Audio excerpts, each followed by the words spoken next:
For years, one of cable news's biggest stars has been Chris Cuomo, right? CNN anchor and human protein shake.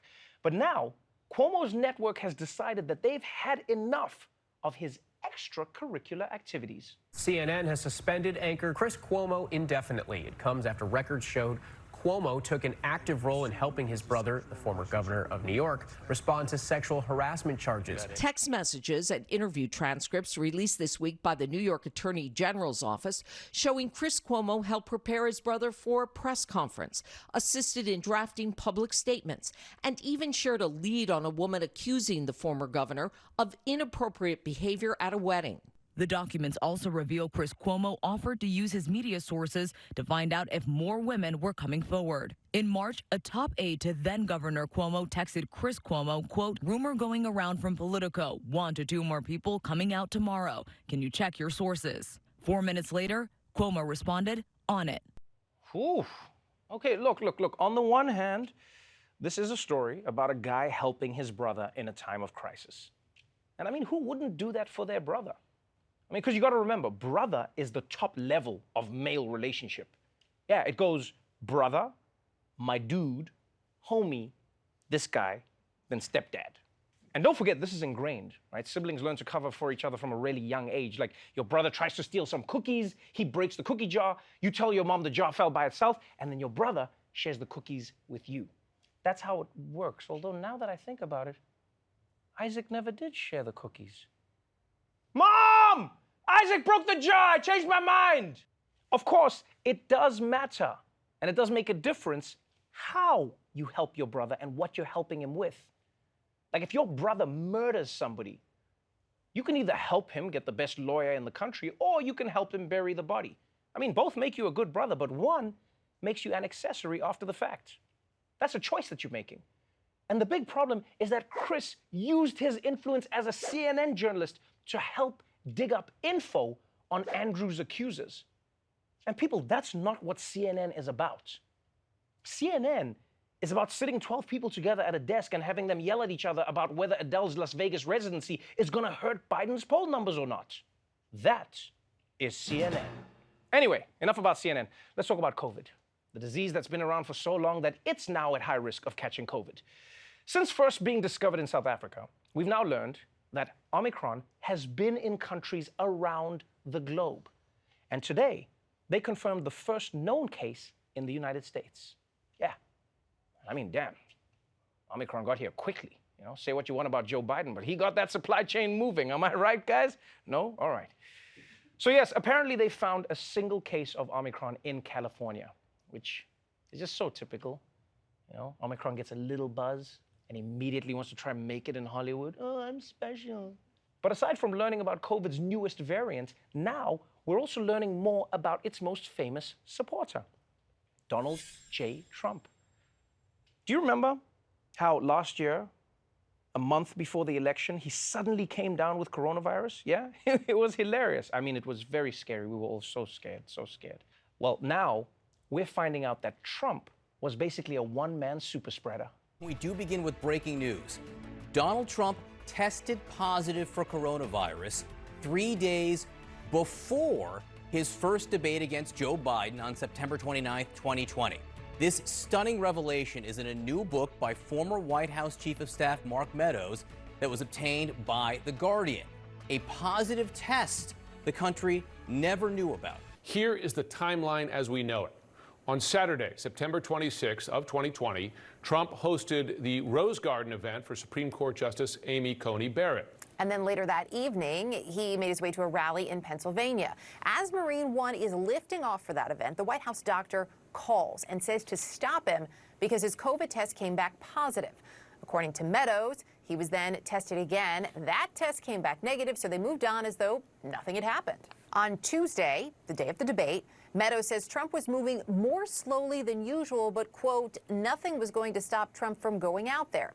Of course, 2 days after that, Trump tested positive again, alerts the world by tweet, later spends 3 nights in the hospital getting treatment. Yeah, people, Donald Trump got a positive COVID test, then retested and got a negative test, and then just went about his life without telling anybody.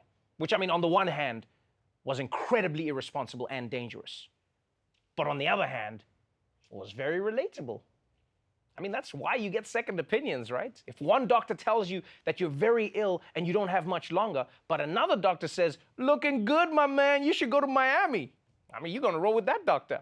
But what was especially irresponsible about this is that he completely hid his positive test right before he went on stage and screamed at 98-year-old Joe Biden for 2 hours.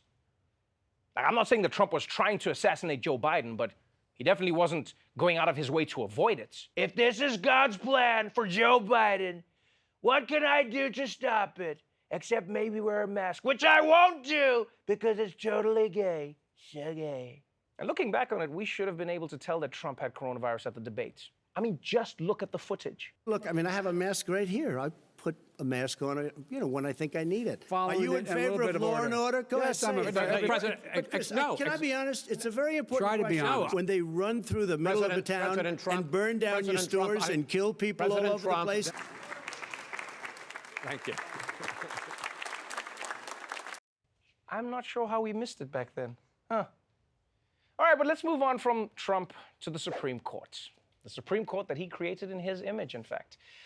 Abortion has been a constitutional right in the United States ever since the Supreme Court decided Roe v. Wade nearly half a century ago. But based on what happened at the Supreme Court today, it seems like it won't be a right for much longer. Fox News Alert oral arguments in a landmark abortion case wrapping up at the Supreme Court after nearly 2 hours.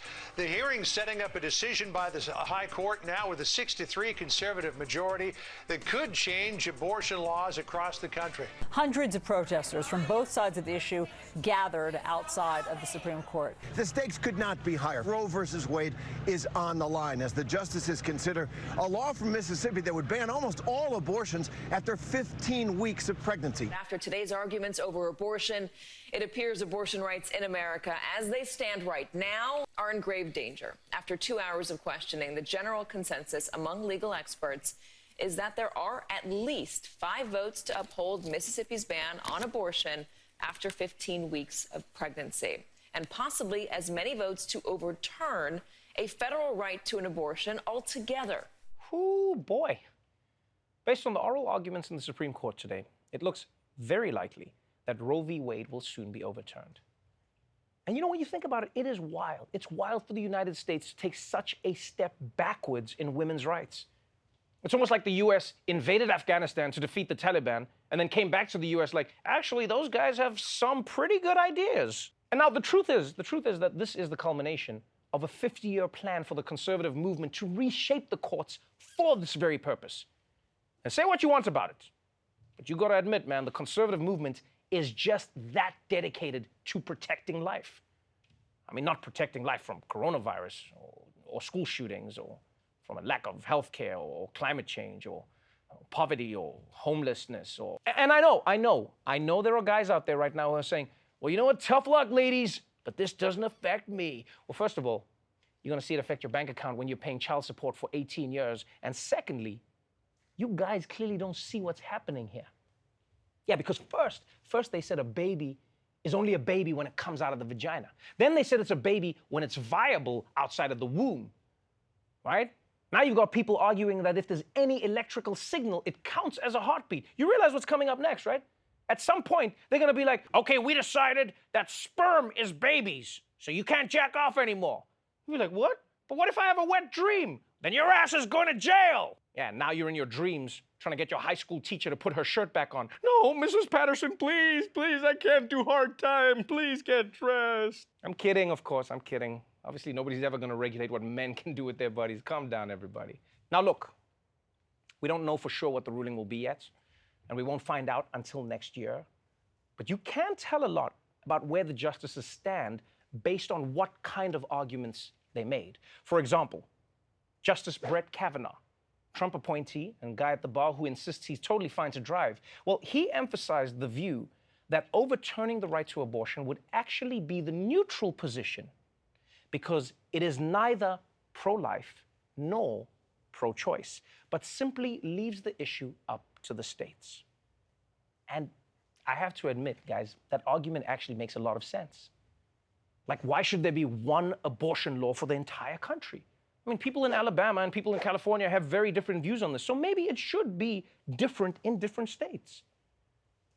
Although, when you think about it, there are also differences in different parts of each state. So really, the law should be like by county, you know what I mean? That would be better. They should say like red counties in a blue state can ban abortion, but blue counties in a red state can allow abortion. I mean, that seems fair, right? It's up to the states, but make it up to the counties. Well, except actually sometimes you have urban and rural areas sharing a county, so maybe it should be at the level of the city or the town. Yeah, no, wait. What if each house, oh yes, each house could have its own rule. Yeah, this makes sense, right? Because the neighbors, they don't always agree with each other, but in the house, within the house, people have different opinions. You know what? What if each person made their own rule? Like each person could decide for themselves what they could do with their own. Shit, people, I figured it out. Yo, get me a taxi to the Supreme Court. You know what? Get me a taxi to the bar next to the Supreme Court. I want to tell Justice Kavanaugh something. Yeah, man, this is amazing.